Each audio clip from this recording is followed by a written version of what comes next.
Hello, welcome to Leap Taken. Here at Leap Taken, I talk about all things witchy, craft-related, law of attraction, manifesting, esoteric, and everything else in between. And this is the Yule Divination video, so this I believe is day 4 of the 12 Days of Yule YouTube challenge, and it's kicked off and created by Ivy the Occultist. So I actually like to do this, and this is a fairly newer thing. I haven't been doing this for like a number of years, but in January, or at the beginning of January, I like to do a 12-month spread, and I will put it in my planner actually in the beginning part of the year. Basically a card for each month. Real, simple. Just like, what is the energy of this month, or what should I be focused on this month? So what I like to do around this time of year, right toward the end, is I like to do a 12-card spread where I'm essentially doing the reverse lessons learned. What should I take away from that month? So we're going to pull 12 cards. I always knock 3. So this is January, February, looks right so far, March, April, May,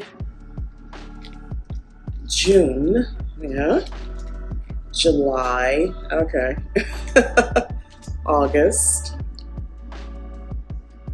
September, October, November, and December.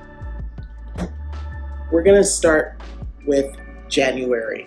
So when I pull up these cards, and by the way, this is the, if you're interested, the Everyday Witch Tarot deck. I love these cards, they're my go-to. If you book a reading with me, 9 times out of 10, I'm using these cards, and I mix in others. So for January, I have the Page of Pentacles. Okay, so just because I know what happened in January, the Page of Pentacles to me is a hopeful card as well. So when I look at this, I know the energy. It's easy to do this because I remember where I started this year. So the energy I was basically on, and this sort of corresponds as the takeaway, is, just ready to set the tone. I'm eager. I was eager to sort of get going. I had plans for sort of my business aspect of Leap Taken, and it was genuinely an innocence to it now that I'm thinking about it, which is a good thing. Very hopeful, very optimistic. I'll keep that energy going into 2024. And then February is the 9 of Wands, because I talked about this in a totally separate video on my witchy reflections. This is not part of the challenge for 2023. And February, I was tired. I was on the defense. I was fighting. I went through a lot of events in 2023, feels like, but my health-wise, I was fighting. I felt like I was fighting the doctors. I was fighting an entire hospital at that time. And then March, 8 of Swords, and definitely what I experienced, and I would say around March, that was definitely something I was starting to experience, is the thing about the 8 of Swords, when you look at it, the witch in the card looks like she's bound. It looks, but she's not truly tied up. She can get out.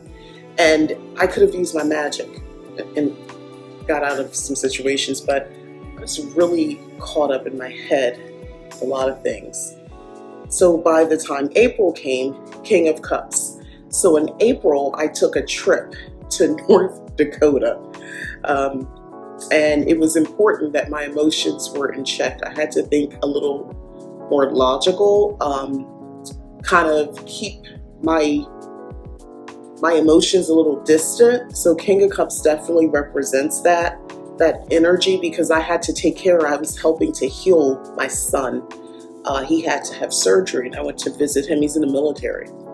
So I definitely kept a cool head, because that's my baby.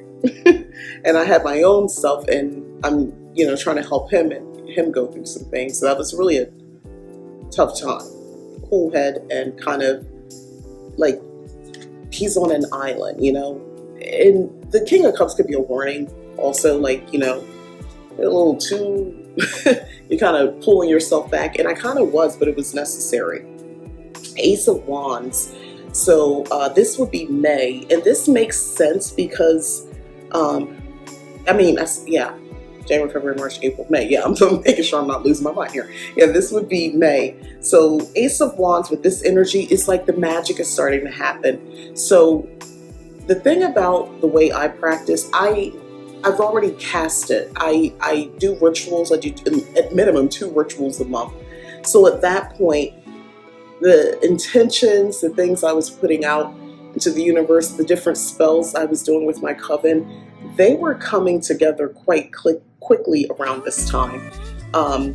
So that makes sense with the Ace of Wands. Like, it was happening. Basically, the way this witch is looking at this card, hopefully this comes through, the way she's even appearing in this card, like she's in wonder, like, whoa, this is really happening. That was me. Then June. June was, I had some decisions to make. My coven, we experienced our first summer solstice retreat. It was a beautiful experience. I actually have some footage of that over on TikTok if you're interested. It was really a life-changing experience, the magic that we cast at that time. And I just needed to make a decision.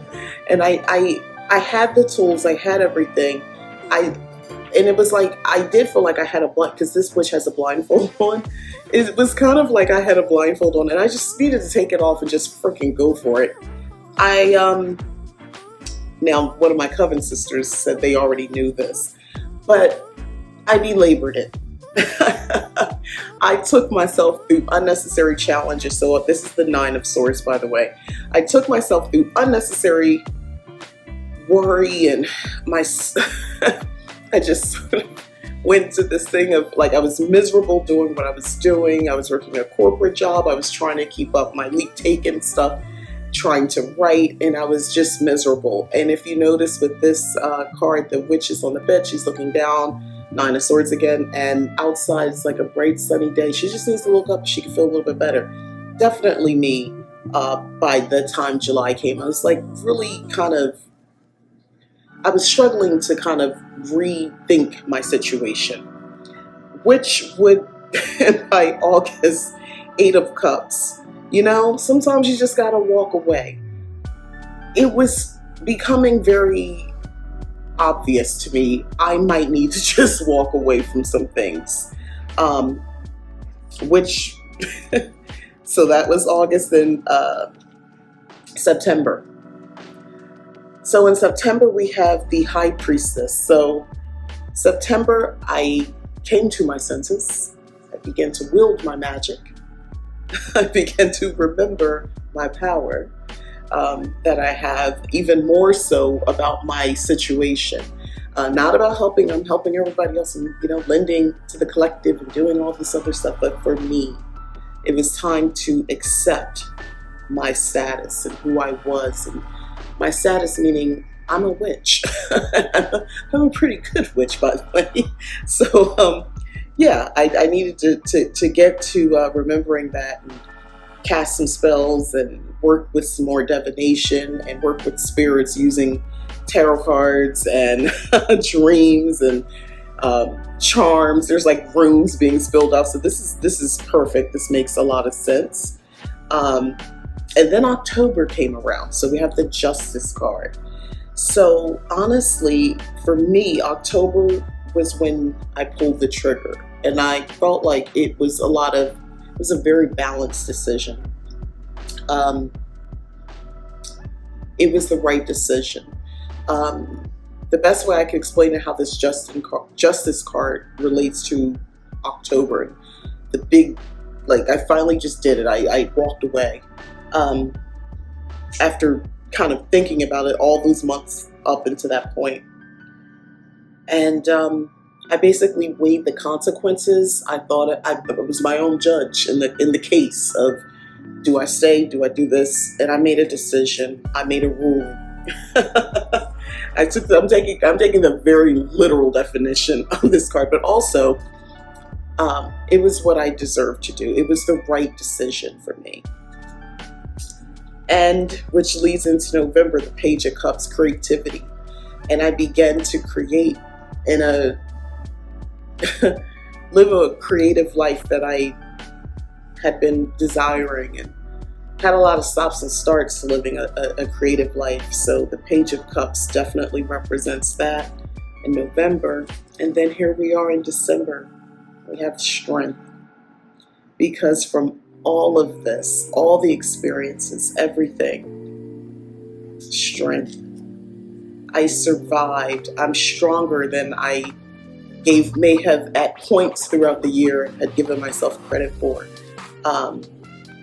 I made it. I made it. And, it was a journey. This reading actually reflects really dead on my experience throughout the year. It just sums it up perfectly, of just me, just like I'm looking at the points, because I just had so many situations where I was my own enemy. I mean, there were outside things, but how you react, how you respond, that's on you. That was all on me. So it was up to how I was going to respond to situations. So this is just a little Yule divination. It's validation, confirmation as well, to how you thought your year was as well. So like I said, this is a chance. We're in a reflective time.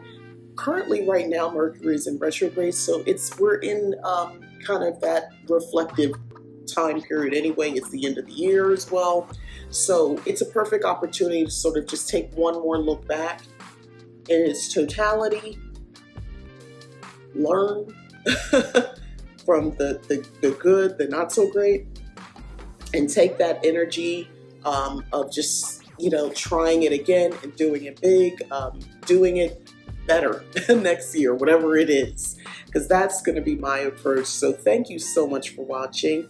This is Mika, Leap Taken. Don't forget to hit the like button, subscribe if you haven't already, if you'd like to. You can hit the join button to join the Leap Taken membership here at YouTube. It's just a wonderful way to support me. There are perks. And head over to leaptaken.com. You can check out the services that I offer there. There's a coupon code in the description, Winter Solstice 23, 30% off all of the services. That's what that coupon code does. And yeah, thanks again for watching. Happy Winter Solstice. All right, bye.